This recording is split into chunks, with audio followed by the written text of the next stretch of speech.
Hello, my geniuses. Welcome to another physiology lecture series. Today is your great science teacher Lorenzo, and today we're talking about edema under renal physiology. So if you are new to my channel, make sure to subscribe and turn on your post notification button. Anytime I drop any video, be sure to be notified. If you want me to make a video for you, drop it down in the comment section. I promise I'll make that video for you. Today we are talking about edema. So we have talked about GFR and factors affecting GFR and regulation of GFR. So you come here now in edema, they give the same scenario. Now, so I'll tell you how edema works and how it affects somebody and what you can do to treat edema. Now, so very soon. Let us jump right into the video. So what is edema? You hear edema as a symptom of so many things. So edema is not a disease on its own. It is a symptoms formed from other underlying causes. So edema is an abnormal accumulation of fluid in the interstitial space of a tissue. Now, so it's an abnormal when fluid accumulates in the interstitial space. It produces edema just in the tissues. When fluid are present inside the tissues, you see it as a visible swelling. I get it now. So you see how you know it's edema when you see the leg is very swell. I get it now. You see the leg very big, and when you touch it, you see as if it's filled with water. So that is edema. So when fluid accumulates or is trapped inside the interstitial space, you see a visible swelling there. Now, so that is it. So if they ask you, is an abnormal accumulation of fluid in the interstitial space of the tissue leading toward visible swelling. It is not a disease on its own, but it's a manifestation of other underlying conditions. So what are the underlying conditions that produce edema as a symptom? Heart failure. In heart failure, what happens? Due to the heart cannot pump enough blood, what happens? All the fluid will be going back. Maybe it could be valvular issue. It could be maybe hypertrophy of the heart when the heart cannot beat well. So instead of as the fluid is coming from the lungs, as the blood is coming from the lungs, some of them can go back. They can be regurgitated back to the heart. Now, so causing what pulmonary edema and peripheral edema too. It could be from renal disease. I get it. In renal disease, anytime maybe excessive fluid is lost from the kidney. Excessive fluid is lost from the kidney as polyuria. Even in acute kidney injury, when the body sees that there's less amount of fluid inside the blood, it will ignite RAS mechanism. And when RAS mechanism occurs, what happens?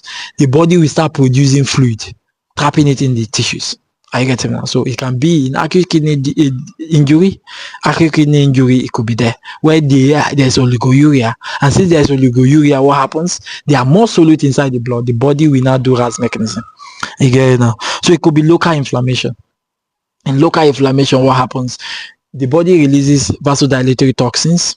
That vasodilatory toxins go to the capillaries, causes capillary permeability, whereby now the inflammation is good. Inflammation helps your white blood cell come to the site of infection to kill the pathogens. But in doing this now, that vasodilation, because the capillaries are present in the tissues, so when you open the capillaries, what happens? All the fluid inside the blood will enter into the tissues. So it can be from a renal disease, heart failure, or local inflammation. So edema can be divided into localized or generalized. Localized to a particular part of the body. It could be the hand, it could be the leg, or it could be generalized with all the whole body. So localized can be the liver, the spleen, the head, anywhere can be have edema, depending on. So if it's in the liver, which means there's inflammation there. If it's the leg, it means inflammation. But if it's generalized, which is all your body. Now, so key point you have to know here is excessive fluid accumulated in the interstitial space of the tissue occurs due to imbalance in the Starling's force or impaired lymphatic drainage we are talking about. So you see it as a visible swelling. So what is the mechanism of edema? Are you getting me? What is the next is the mechanism of edema. How does edema occur? So edema occurs where the rate of filtration through the capillary, are you getting me? The rate of filtration through the capillary is higher than the reabsorption to the tissues, to the venous part, and to the lymphatic system. So remember, the good part, which is the oxygen nutrient, enters from the blood, which is the arterial part of the capillary, into the tissues. So the artery brings oxygenated blood. Apart from oxygenated, brings nutrients and so many things to its components, that is spreading, because now the artery gives what we call arterioles, and arterioles give terminal arterioles, which forms capillaries. You get it now? So the arterial part that forms the capillaries is when nutrient and oxygen enters to the tissues. Now that tissue uses all those stuff to form energy. So also the oxygen now is being used, because oxygen will be used up to form CO2, and CO2 will be released to the venous part of the capillaries to be reoxygenated back again. You get it now? So that is how it happens. Good thing, good blood and nutrient enters to the arterial part of the capillaries into the tissues, and the tissue uses all these things to form CO2 and waste product, where it goes back into the venous part of the capillary. Why? The part that is so large that cannot go into the arterial part of because the capillary has a fenestration of 8 micrometer. So if you cannot pass through 8 micrometer, what happens? You enter into the lymphatic drainage, because the lymphatic drainage, what happens? Lymph and larger compound, bacteria, waste products that cannot enter into the blood, that cannot diffuse to the blood, will go into the lymphatic system, where they'll be breaking down more before they are not channeled back into the blood. Are you getting me? So the body use up all this stuff. You get it now? So get it. When the force that is pushing, because naturally blood is pushed from the arterial part of the capillary into the tissues, but immediately they pack into the tissue, the osmotic pressure, what happens? It will be high, pushing the component back into the venous side and into the lymphatic system. You get it now? So I enter to the artery. I get it now? Arterial part of the capillary, then I'm leaving to the venous part of the capillary, to the veins. I get it now? And also the lymphatic part. You get it now? So I am draining into what? I have lymphatic drainage and venous drainage, but I have arterial supply. So arterial supply to the tissues, from the tissues to the vein, and also to the lymphatic system. But now when the filtration now is higher than the force it needed to push them to the venous side and the lymphatic, it causes edema, because when everything enters into the tissues and they cannot go back, because if I'm giving the tissues 5 liters, I expect the tissues to drain 5 liters. You get it now? So I'm bringing 100%. 90% has to go back to the vein, and 10% to go back into the lymphatic system, so that they can go, so that from the lymphatic system will break down all those components and channel it back to the vein, so that they will complete 100%. So 100% is coming from the heart, 100% is going back to the heart. That's make it equal. But if 100% from the arterial component of the capillary enters into the tissues and 100% do not come outside again, maybe the tissue is now releasing 40%, 50%. Where's the other percentage? They are inside the tissues, causing edema. So when the filtration force is higher than the reabsorption force, what happens? Edema will occur. Now, based on Starling principle, now what happens? The fluid movement across the capillary is dependent on the balance between the fluid movement between the capillary membrane. So because the capillary membrane is where filtration enters, where oxygen, nutrient, and other component enters from the arterial component of the capillary to the tissues, and why other component that the tissues have used up as byproduct, lactate, urea, nitrogen, all of them are channeled back into the blood. Are you getting now? To be removed. You get it now? So if there's no balance between how fluid enters and how fluid leaves, there's a problem. You get it now? So now it is dependent on what? I get it. There must be balance. Now there must be balance between what? The capillary hydrostatic pressure. The capillary hydrostatic pressure is the pressure that push fluid from the arterial component into the tissue. Capillary hydrostatic pressure. Plasma oncotic pressure. The plasma oncotic pressure are pressure offered by plasma protein to keep the osmotic pressure to be constant inside the blood. Because if the plasma oncotic pressure reduces, what happens? All the whole fluid from the capillary will enter into the tissues. So the plasma oncotic pressure should be normal. Are you getting me? At 25 mmHg? It should not be less, because if it's less, what happens? The protein, every component will enter into the tissues and they cannot come back again. The interstitial hydrostatic pressure is the pressure that makes the filtrate inside the tissue to enter into the blood back. Are you getting that? So it opposes the capillary hydrostatic pressure. The interstitial hydrostatic pressure, like, it counters the capillary hydrostatic pressure. Again, why the interstitial oncotic pressure is the pressure offered by plasma protein inside the tissues. So we have capillary hydrostatic pressure is the pressure inside the blood. Colloidal or plasma oncotic pressure is the pressure of plasma protein inside the blood. Interstitial hydrostatic pressure is the pressure, are you getting me, offered inside the tissue that makes them push fluid into the vein and to the lymphatic system. Why? Interstitial oncotic pressure are the plasma protein that normalizes and keeps fluid, excess amount of fluid from going, because it's not all fluid or all tissues or all component tissue release back into the blood. We have to keep some, because during shock, remember there's what we call capillary exchange, whereby now the tissue will now shift fluid inside the blood for hemodilution, so that at least the blood will have fluid in order to go by till resuscitation occur. That's why it is not all fluid that should be shunted from the tissue to the blood. Again, now the tissue has to store some amount of fluid, and who does that? It is the what? Interstitial oncotic what? Pressure. Again, now always remember, now there should be balance between the capillary hydrostatic pressure, the plasma oncotic pressure, the interstitial hydrostatic pressure, and the interstitial what? Oncotic pressure. So always look at it now. Now the capillary hydrostatic pressure, look at this diagram. The capillary hydrostatic pressure helps us to filter component inside the tissue. The plasma oncotic pressure helps us to keep fluid inside the tissue. Are you getting now? Not all components should pass. Are you getting now? It keeps it inside. The interstitial hydrostatic pressure pushes fluid or waste product or things that we don't need inside the blood bag, the venous part and the lymphatic part, while the interstitial oncotic pressure keeps it inside. You look at this now. So this part is the venous part, while some part leads to the lymphatics. Again now. So hope you have understood the mechanism of what? Edema. It's very, very easy to know. So what are the types of edema? Now you have the extracellular edema and you have the intracellular edema. I get him now. Extracellular edema, intracellular edema. Extracellular edema is the accumulation of fluid in the interstitial space outside the cell. It's present in the interstitial space, but it's not inside each cell. It's present outside each cell. Because inside the interstitial space, you also have cells there.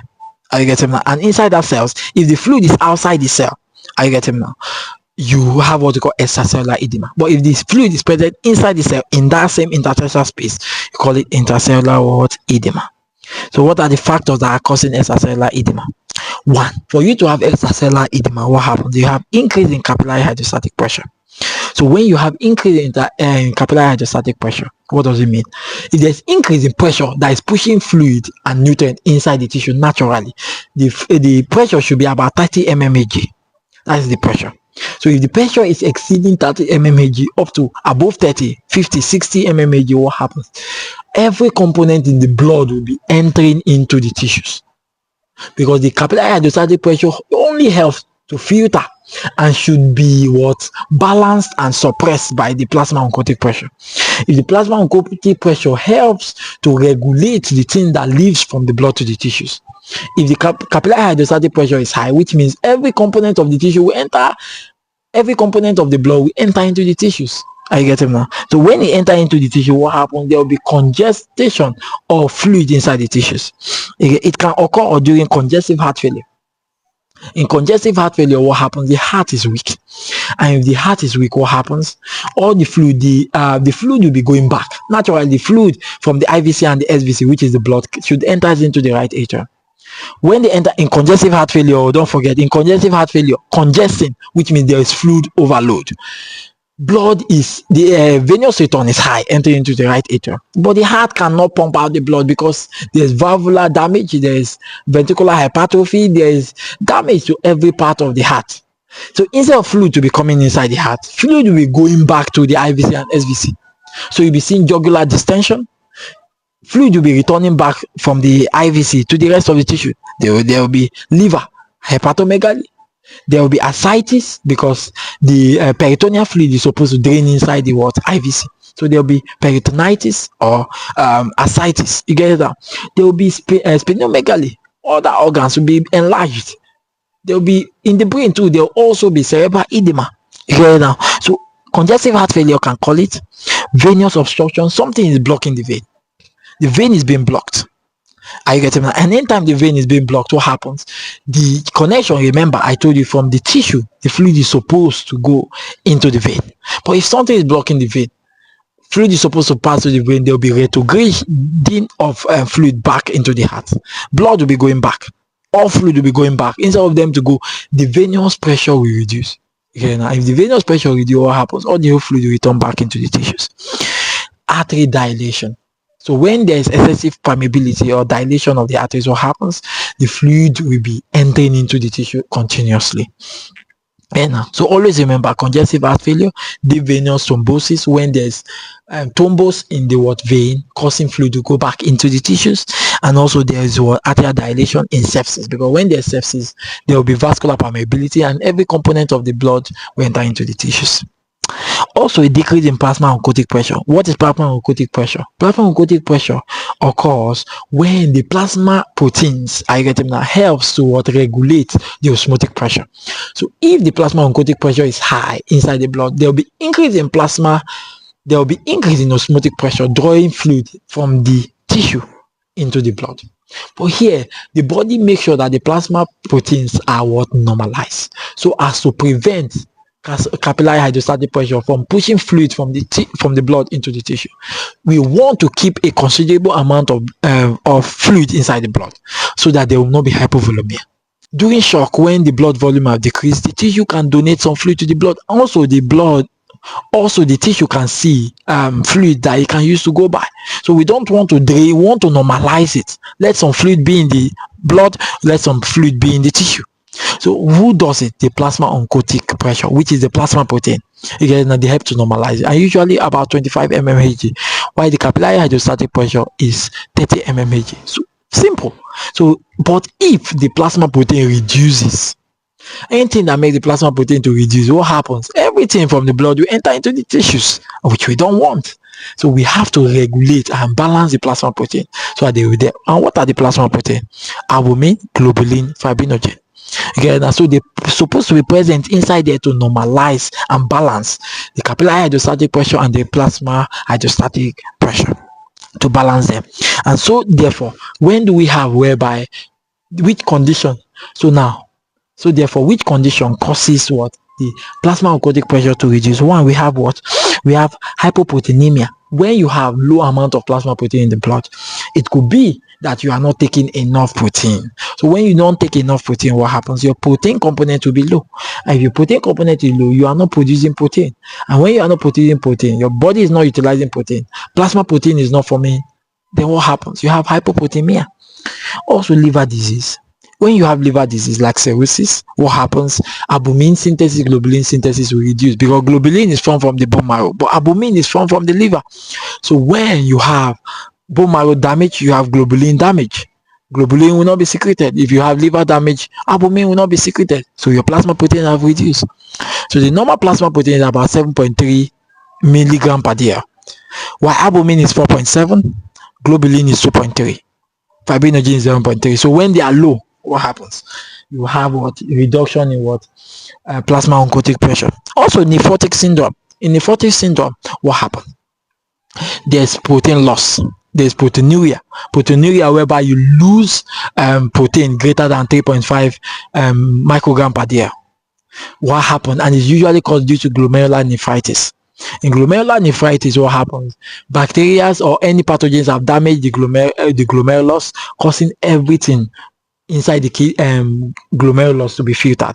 So naturally, the plasma protein in the glomerulus helps to maintain and only allow a little amount of components that are needed to be reabsorbed to pass through the glomerulus. But in nephritis, what happens? Glomerular nephritis, what happens? Everything can pass through. So there will be proteinuria greater than 3.5 microgram per day. So all these things decrease the protein level in the blood. Are you getting? Causing what? Edema. Increase in capillary permeability. So how does increase in capillary permeability cause it now? In increase in capillary permeability, what happens? Something happens.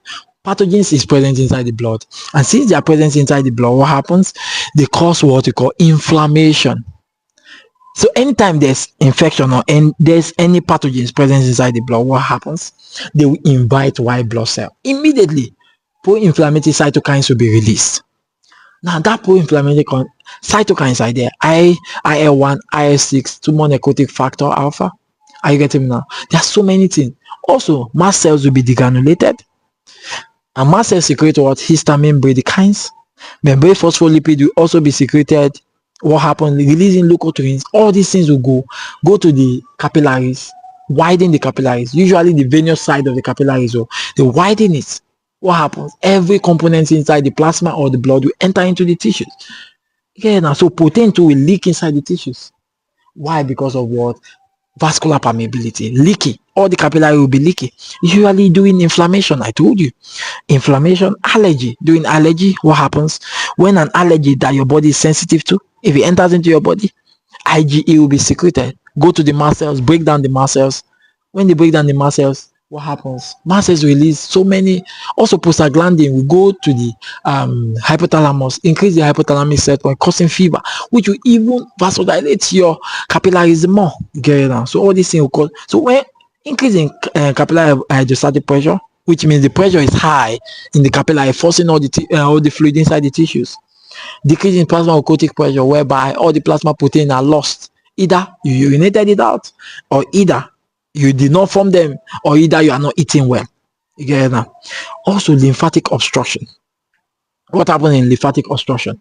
Maybe now your lymphatic capillaries are blocked, because naturally your lymphatic system remove what? Fluid, protein, or higher large components that your body cannot break down.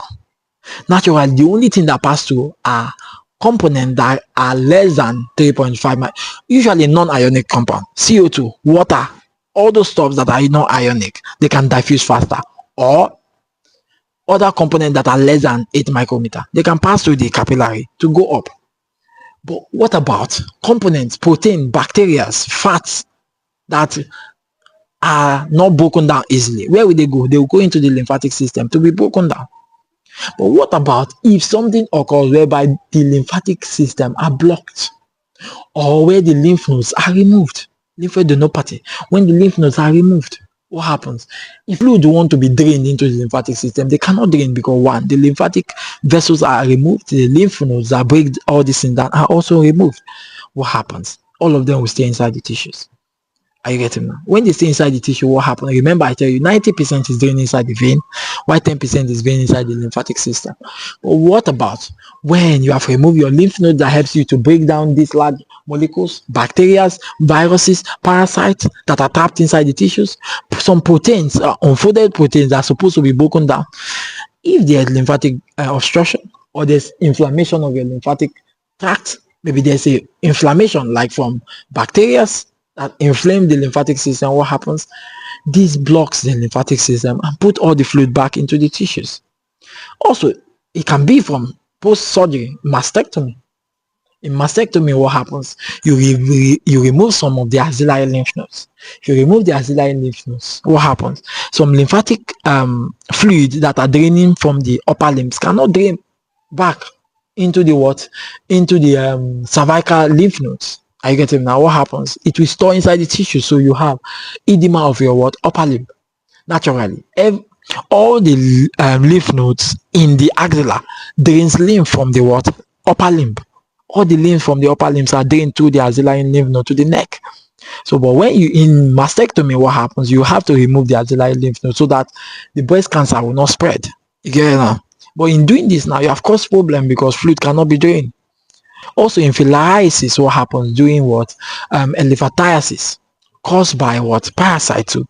In elephantiasis, whereby the lymph nodes or the lymphatic system are what? Affected by this filarias. What happens? They can damage the what? Lymph nodes and causing obstruction, causes elephantiasis. Also, in radiation fibrosis, whereby your lymph nodes or your lymphatic vessels are exposed to rays. What happens? This can also close them up and prevent drainage to the lymph nodes. Also, lymph node dissection too. In lymph node dissection, whereby lymphs are dissecting through the lymphatic vessel or through the lymph nodes, it could also cause damage. Lymphadenopathy too. All these conditions can cause what? Lymphatic what? Obstruction. Now, are you getting? You can see the normal lymph nodes. Are you getting? See the normal lymph nodes. Now, remember, 10% are draining into the lymph, while 90% are draining into the what? Venous system. Yeah, now. So, but when the venous system cannot drain fluid very well, what happens? All the fluid will be trapped inside the tissues, and when they are trapped inside the tissues, what happens? It will affect variously. In renal disease, there's a retention of sodium and water, Why is there a retention in sodium and water? Remember, in chronic kidney injury, what happens?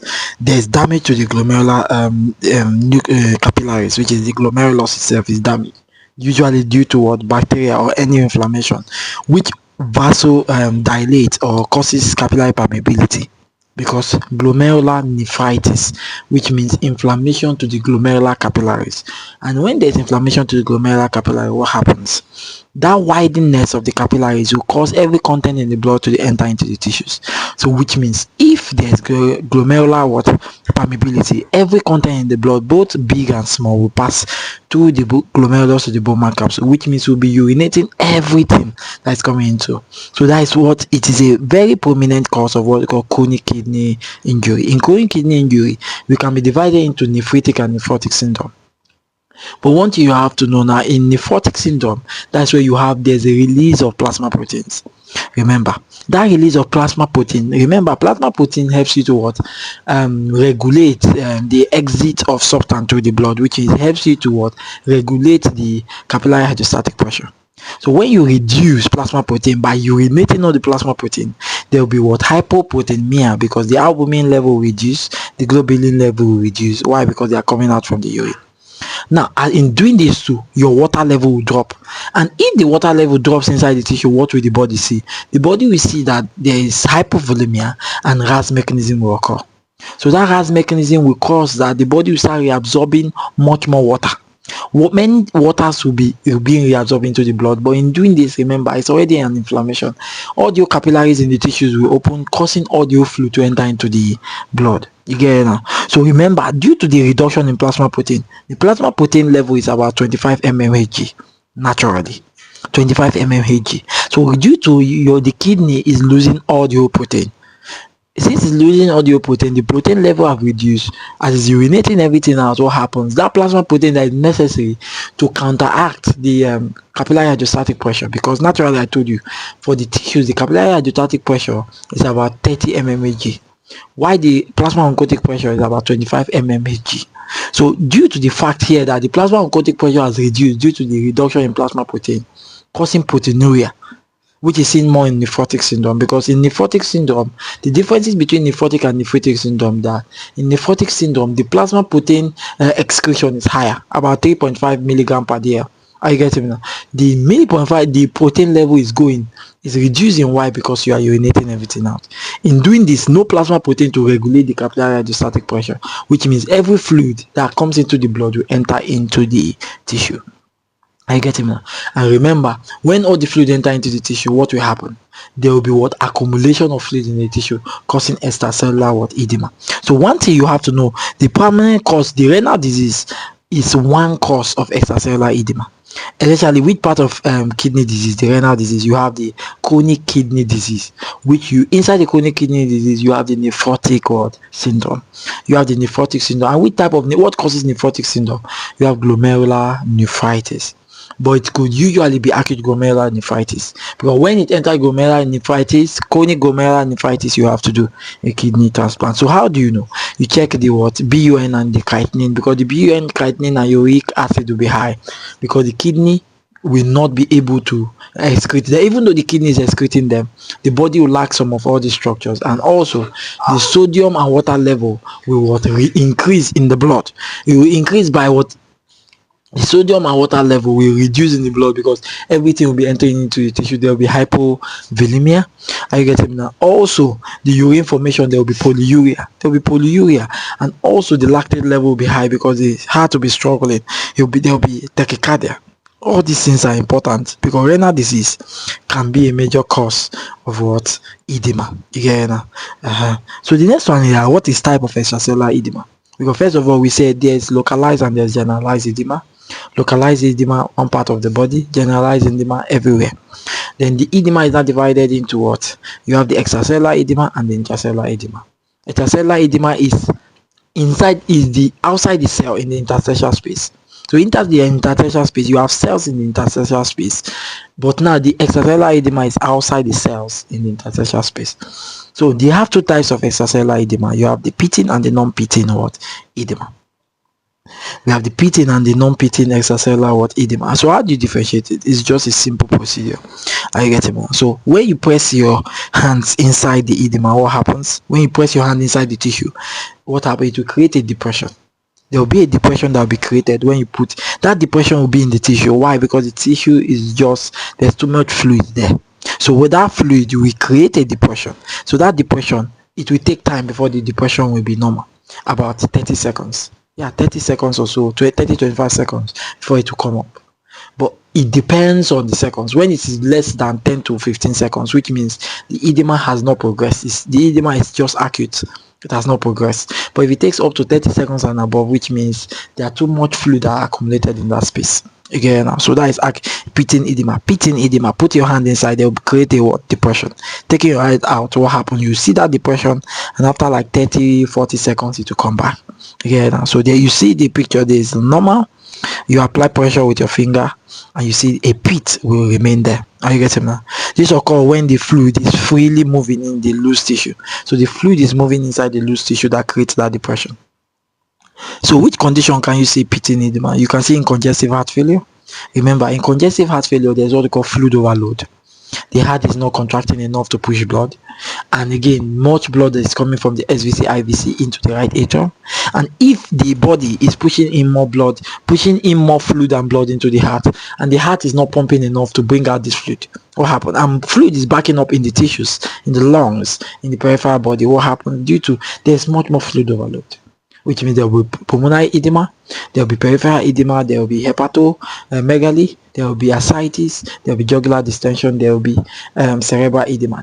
So many edema, because fluid, instead of them to be drained inside the heart, they will not be drained. They will be backlogged inside themselves, creating what? Tension.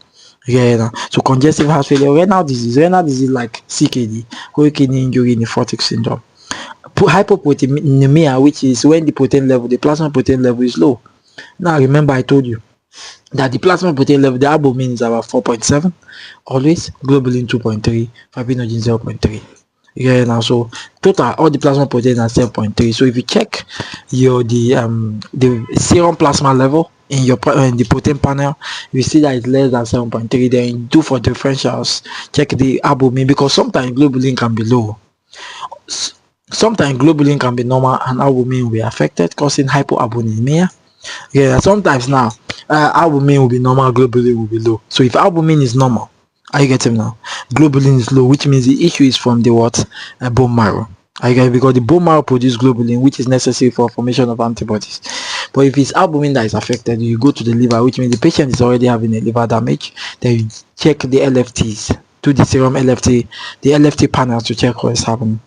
Very, very important. So in liver disease, there will be hypoalbuminemia because the liver produces what? Albumin. Yeah. In non-protein edema, what happens? If you put your hand there, you will not see any depression. There's no depression. Why is there no depression? Why? Because as fluid is entering, in pitting edema, fluid is present inside the tissues. But in non-pitting edema, what happens? It's not fluid. What is there? Protein. So the blood cells have entered there. All the whole clots, all the whole platelet has clotted, and they are now forming strong proteins. Proteins have come together, clots, and become a meshwork. So clotting formation, coagulation have occurred inside the tissue. So all the cells, all the blood cells, all the proteins that are present in the tissue naturally will come together and form a very hard, firm meshwork. So when you put it inside, it will even be strong. It cannot even go inside. You see that there will be a hard structure there. So the fluid now in protein rich or fibrous tissue are there. Are you getting that? So they are not freely moving.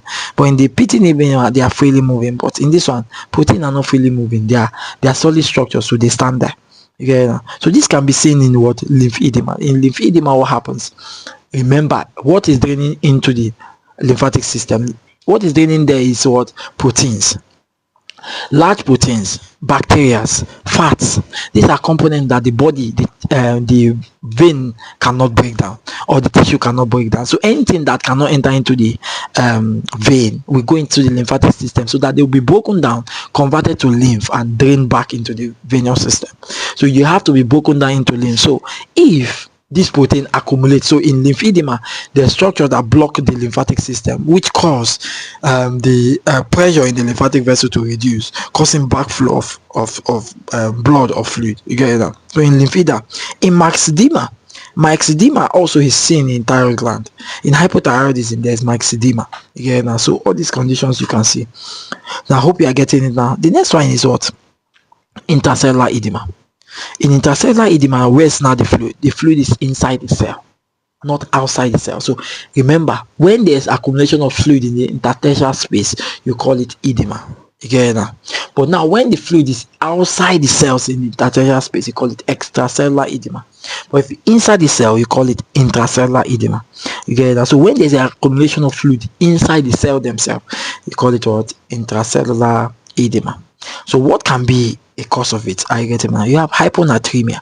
What is hyponatremia? When there's reduction in what? Sodium. I get it now. A reduction in sodium concentration in extracellular fluid lowers the osmotic pressure. So now what happens now? Remember, inside the cell is intracellular, outside the cell is what? Extracellular. Naturally, when the body is getting in chronic kidney injury or nephrotic syndrome, when the body is excreting all the sodium, there's polyuria, or the patient is taking diuretics, or the patient is vomiting, or the patient has burn, or anything that causes hypovolemia, what happens? There's low amount of sodium inside the blood. And when there's low amount of sodium inside it, because sodium are solutes, and what do they create? Solute create a high osmotic pressure. So those solute like sodium supposed to create a high osmotic pressure, so that fluid will be leaking from the tissue to the blood. Remember, sodium likes water, and anywhere there's sodium, there's water. So now, due to hyponatremia, when sodium is low in the blood, there's no water, which means all the whole water will be retained inside the tissues. And when they are retained inside the tissue, inside the cell themselves, they will cause what? Intracellular edema. Remember, electrolyte or solute creates a high osmotic pressure that draws water from the what? Cell. Are you getting me? It draws water from the cell. Now, if it draws water from the cell, it will be much more easier that cell will have a regulated amount of water. So remember hyponatremia. So now the next one here is what? A depression in the cellular metabolism. Again, a reduction in cellular metabolism. Now when there's a reduction in cellular metabolism, which means the cell will not create what? ATP. Naturally, there's already fluid inside the cell. And when there's fluid inside the cell, what makes ATP? Mitochondria. If there's fluid inside the cell, what will happen? There will be a reduction in ATP formation. There will be failure of sodium potassium pump. Why? Because naturally in the nucleus there's formation of proteins through translation. So if the nucleus cannot form protein, there will not be pumps, which means there will not be sodium potassium pump. Because sodium potassium pump is what? It's a protein. They will call it a transmembranous protein. They make channels, they make pumps, they make carrier proteins too. So if there's water inside the tissue, the nucleus will be distorted, so no translation to form what? Proteins. I get it. And sodium accumulates inside the cell and water follows. So sodium will accumulate there because all the whole electrolytes are inside the tissues.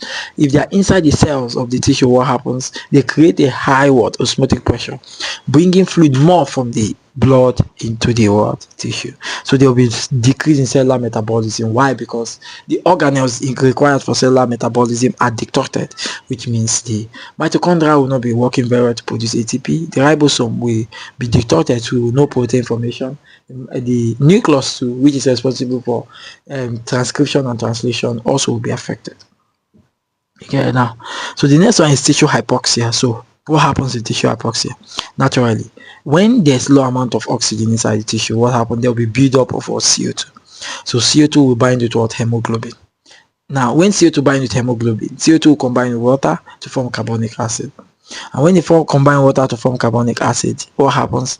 It will divide to form what? Hydrogen ion and bicarbonate. So there will be increase in hydrogen ion, causing what? Acidosis. So the tissue will be much more acidotic. And if the tissue is much more acidotic, what happens? And what does acidosis do? They cause what? They invite what we call acid radicals. So there will be exaggeration and inflammation of the tissue because there's no oxygen. So this last oxygen that's present in the tissue will now form what we call radicals. So there will be oxygen radicals because now the tissue is lacking oxygen. There will be inflammation. Oxygen radicals will occur, and when there's radicals, what happens? Immediately the oxygen will be converted to superoxide. When there's superoxide, what happens? It will start damaging the tissue. inflammation will occur, neutrophils will come, there will be vasodilation of the tissue. So that's the connection. You get it now? Anytime there's no oxygen, all the last oxygen present in the tissue will be converted to what? Radicals. Are you getting now? Reactive oxygen species. They will be start reacting and start damaging the tissues by causing what? Inflammation. So hope you understand. And those inflammation release it, break down what? Mast cells, also release basophils, also forms arachidonic acid from membrane phospholipid, and all these things are necessary to vasodilate the tissues. So it's very, very simple. So I'm not really ready, I'm only just telling you so you can pause and listen and understand it very well. Also, inflammation, we have talked about it. Tissue hypoxia causes inflammation by bringing reactive oxygen species. Also, apart from that, when there's a pathogen inside the blood, what happens? Pro-inflammatory metabolites are released. Are you getting now? Which involve bradykinin, histamine, interleukin-1, 6, and necrotic alpha. There's interferon gamma. Many things are released. And what if they enter into the blood? What are they doing? They vasodilate the blood vessel, causing capillary permeability, inviting white blood cells to the site of injury. So inflammation itself, the first sign of inflammation is edema. So edema will come. There will be pain. There will be redness there. All this inflammation is always a sign when there's a pathogen. So you have to know how you know inflammation is the cause of it, that it is not kidney. Inflammation will cause, because if you do a WBC panel, what happens? You see an increase in white blood cell greater than what? 11,000. Or you do a differential, so you see a high neutrophil count, because anytime there's inflammation, depending on what, if it's a viral, it can be viral, it could be bacteria, it could be fungi, depending, which will cause an increase in the differential white blood cell membrane damage. Remember, so when there is a release of toxins can be from bites of insects or any animals. It could be poisons, it could be anything. When they come inside the body, what happens? They malfunction the tissue. They take away the tissue oxygen. When they take away this tissue oxygen, they make reactive oxygen species, which will start damaging the tissue. So I hope you understand all these things. It's very, very important. It's very, very important to understand it. It's very, very easy. So hope it all makes sense to you and you understood everything I was saying. Again, now remember, edema is when there is accumulation of fluid inside the interstitial space. In the interstitial space, we have inside the space, so we have outside the cell, inside the cell. When fluid accumulates outside the cell, we call it extracellular edema. When it's inside the cell, we call it intracellular edema. Again, very, very easy. And in extracellular edema, what happens? It can be caused due to various things. It could be renal disease. I get it now. It could be increase in capillary hydrostatic pressure, reduction in plasma oncotic pressure, increase in capillary permeability, lymphatic obstruction, or renal disease. And it can be divided into pitting and non-pitting edema. When intracellular edema, many things can cause it. So hope you are here with me up to now. You need to subscribe to my YouTube channel, like, subscribe, and make sure you read it over and over again. It's so simple. I'm just giving you a broader view of it. Now, so it's very simple. Follow it, read it, to listen to my explanation and know the reason why everything happens. So I'll see you in my next video. Bye bye.